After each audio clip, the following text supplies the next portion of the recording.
another episode of Ranting with Rosze. Remember to like, comment, share, and subscribe if you are tuned in via YouTube. If you are tuned in via my podcast, go ahead and share my podcast, like my podcast, favorite my podcast, heart it, share it on your Instagram story, do all of that. And remember to keep it cool, classy, never trashy unless they try you, and you got to get nasty. So let's get into this because this is something that's been weighing on my heart. And I want to talk about how it's not a good time to be a rapper. I mean, come on. We have experienced since 2018, year after year after year, prominent rappers being killed. Some in the middle of the day, some just being killed, just doing normal things on a daily basis. And it's starting to feel like a trend. It's been a trend. So I want to get into that, get into the rappers that have died, have been victims of gun violence and robberies, the reasons for this, and then possible resolutions. So let's go ahead and get into this video. Let's get into this rant because I'm ready. So the history of violence in hip hop. So hip hop started off as a way for real OGs to actually tell their story, for them to actually tell the story of drug dealing, making it out the hood.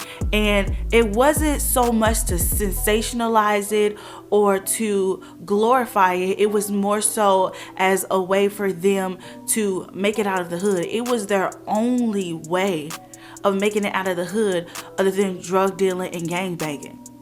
Over the years, this storytelling aspect of hip hop has turned into more of a caricature, more of a face, more of a brand of hip hop, that you have to portray yourself as a drug dealer, as this hood thug person, even if you're not. And it's kind of been crazy because I feel like the hood culture has a lot to deal with why people are dying, why people are being shot, and then also it has a lot to deal with the pressure that young rappers are under to present a certain persona.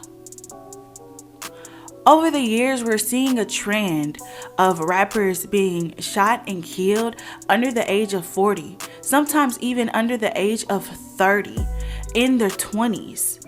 We saw that XXX in 2018 was gunned down while shopping for a motorcycle at the age of 20. In 2019, Juice WRLD died of an overdose at 21 years old. In 2019, Nipsey Hussle was gunned down outside of his store at 33 years old.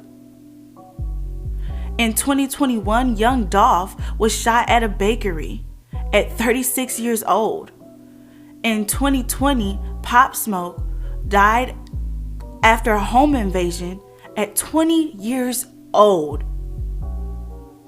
And in 2020, 28-year-old MO3 was shot on the highway. And then most recently, in 2022, PNB Rock was gunned down outside of a Roscoe's Chicken and Waffles. This is crazy. And it's crazy how most of these rappers that have been shot and killed are under the age of 30. Some of them even in their 20s.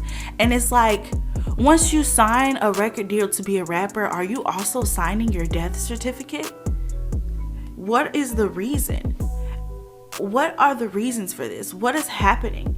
I mean, we even have victims of gun violence and robberies who have survived, like T Grizzly or Lil TJ.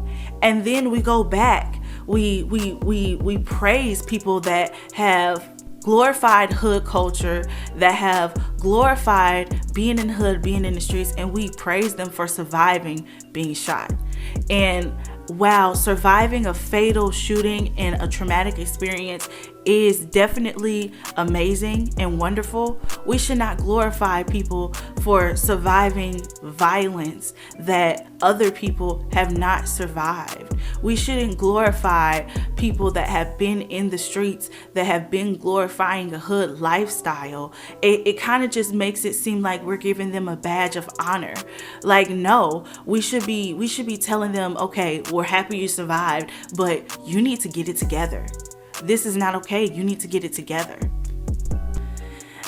And the common thing is in each of these people's lyrics that I have listed, each of these people's music that I have listed, there are lyrics where they talk about gun violence, drugs, where they talk about drug trafficking, drug dealing. They glorify this lifestyle. And that's part of the problem. The first reason for this, I believe, is the hood culture. As we talked about before, hood culture has been a part of hip hop since the very beginning. I mean, black on black crime, and then also the issue with having a history in the streets, making it out, and then staying in the streets once you have made it out. You know, that leaves a lot of room for things to happen as far as gun violence, robberies. And a lot of the rappers that have experienced this, they talk about this in their songs. For example, in one of Young Dolph's probably most popular songs, Preach, he talks about his experiences in the hood and how he contributes his life to the streets. He says, born in the 80s, crack baby. Mama, she was in the streets, so guess who raised me? The streets. You MFing right. Couldn't get it from my mama, so I got it off the block. Been working my whole life, but I ain't never punched the clock. Trapping. 9 years old, I seen a nigga get shot. Niggas quick to run their mouth when they get jammed. Pissy ass niggas tell on their own fam. So as you can see, Young Dolph has been in the street since he was 9 years old trapping. And from the sounds of it, from the looks of it, even in his lyrics, he never stopped. And this creates a sense of jealousy within the hood. People that have not made it out the hood, but that know them personally, and they see them rapping about their experience, rapping about their life, and they're jealous because you made it out the hood and I didn't, and you're still portraying this lifestyle. You're still trapping. You're still doing this, this, and that. I need to put you in your place. It's basically like a push and a pull. Like, you have to portray this person that you've been your whole life, whether or not you have been this person or whether or not it is a caricature or persona. And you get stuck in this role. And then people from your past, they don't like that. They don't like that you're able to make it out, but you're still portraying this lifestyle, a lifestyle that you no longer live or have to live, that they are forced to still live. And it creates a sense of jealousy, which creates that black on black crime that I was talking about when it comes to gun violence and shootings. The next reason I want to talk about is flex culture. Now, flex culture is so prominent in hip hop. You always hear someone talking about ice on their neck, talking about they got an AP on or what kind of jewelry they're rocking. You always see them posting up pictures of them in expensive jewelry, and you even see them sometimes doing promo videos for like YouTube channels. Like, you know, those videos where it's like, what can't this rapper leave the house without, or how much does blase blah spend on this one chain? Like, that type of stuff is the stuff that gets you got. You're literally giving everyone a roadmap. You're literally giving everyone a booklet of, this is what I wear on a daily basis, this is how much it costs, and come snatch it from me, nigga. Like, you're literally taunting people. And it's like, I understand the the aspect of wanting to flaunt your materials, flaunt the things that you worked hard for, but it's in a boasting, like flexing kind of way, kind of like, oh, you niggas broke and I got money. Like, it's in a you niggas broke kind of way. And that also creates a sense of jealousy. It also creates a sense of jealousy, making people want to rob you, essentially, especially people that know you used to be in the hood, or you're still in the hood, or you're still in the streets, and you're making all this money, you got all these chains on your necks. And I guess part of it, they feel like you haven't given back to your community, which some people like Nipsey Hussle were trying to give back to the community. They were actually trying to end the violence, and that's what got him caught up. But for the most part, niggas that make it out the hood, they leave the hood, but they leave the hood physically, but stay in the hood mentally. And I think that's the biggest issue. And it creates a huge sense of jealousy as far as the hood culture and then flex culture. The reason why I know it has to be jealousy as far as black on black crime and then making it out the hood being black is because why the fuck are y'all killing Nipsey Hussle, a retired hood gangster nigga? Why are you killing people for chains, black people for monetary reasons? And 6ix9ine literally snitched on the whole gang and is walking around here freely. Now, I don't want to wish nothing on nobody, but that's why this all feels like a joke to me. That's why I don't want to say the hood culture is a joke, because somebody's life is not a joke. People live this life every day. They wake up not knowing if they'll survive the day. But the hood lifestyle that mainstream hip hop is trying to portray is a joke. Because you're letting freaking 6ix9ine walk around freely after he done snitched on the whole gang. It's not, at that point, it's not about the culture of hood anyway. It's about the mainstream culture of hood culture. It's about, you're jealous, you want what they have. Instead of working hard to get it, you're gonna go and take it. And that's just so crazy to me, because you're not even living by the standards of your portrayed lifestyle, as in the hood lifestyle. Because if you were, 6ix9ine would not be walking around. If you were, you wouldn't be shooting someone outside of a fucking Roscoe's and Chicken and Waffles just because you want to steal their fucking shit.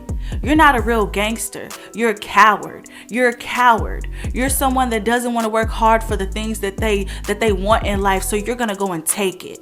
You are a coward. You're not a gangster. You're a coward. You're a bitch.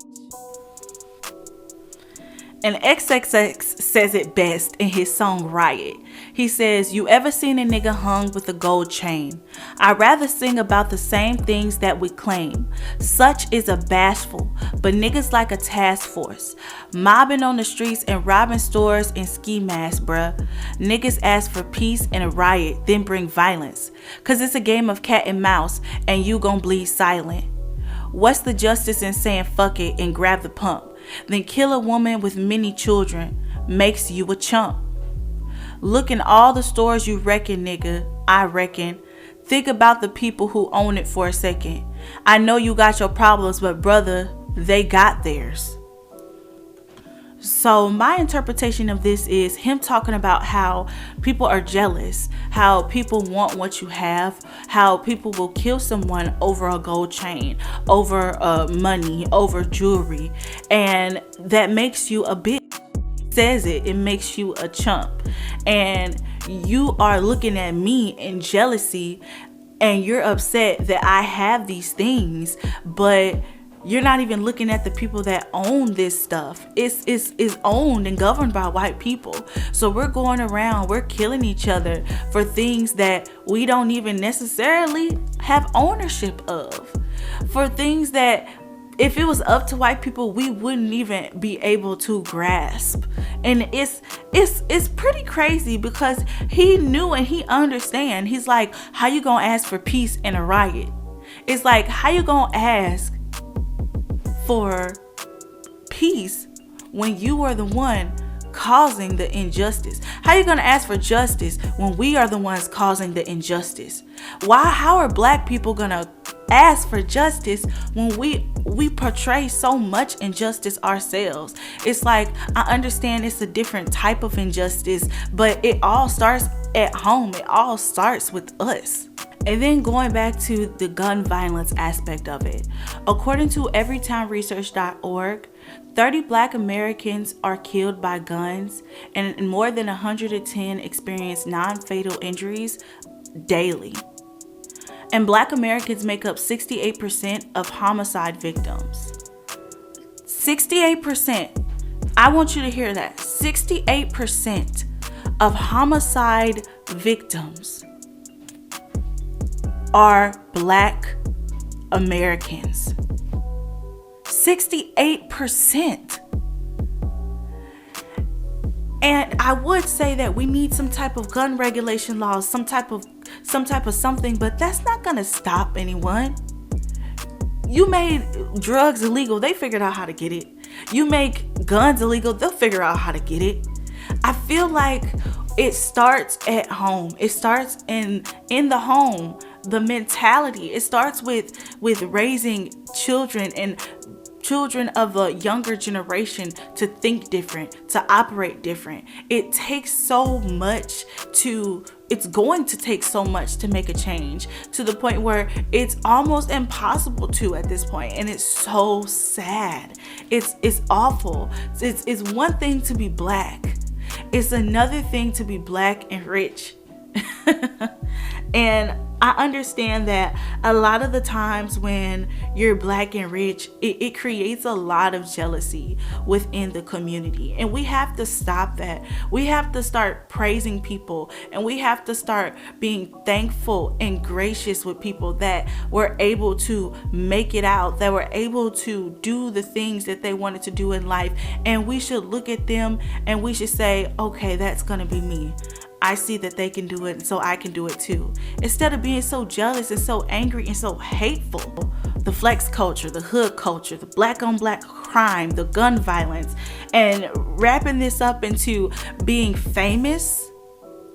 You should not leave your home and go into the public without your security. If you are famous, you are in the streets or were in the streets. It's just like you walk around and you flex all these chains. You walk around and you flex all this money, but you won't even pay for security. Most of the time when these incidents happen, it's because these famous people are out here trying to live their life like they're not famous. And I'm sorry, this is what you signed up for. This is what you signed up for. You wanted to be famous, you wanted to be rich, you got it. Now you can't ever walk out of your house alone. You need to stop leaving the house without security.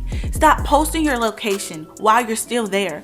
I understand that being an artist nowadays means that you also have to be an influencer. It means that you also have to engage with your fans. You have to post what you're doing in your daily life, but be smart about it. Be smart about it. Never post anything. Never post anywhere that you go frequently. Never post where you are when you are in that location. If you want to take a picture, if you want to tag where you are because you're doing some type of promotion or you have some type of deal with the owner of the property or the business, take the picture, post it once you leave, and then put the location. Don't post your location while you're there.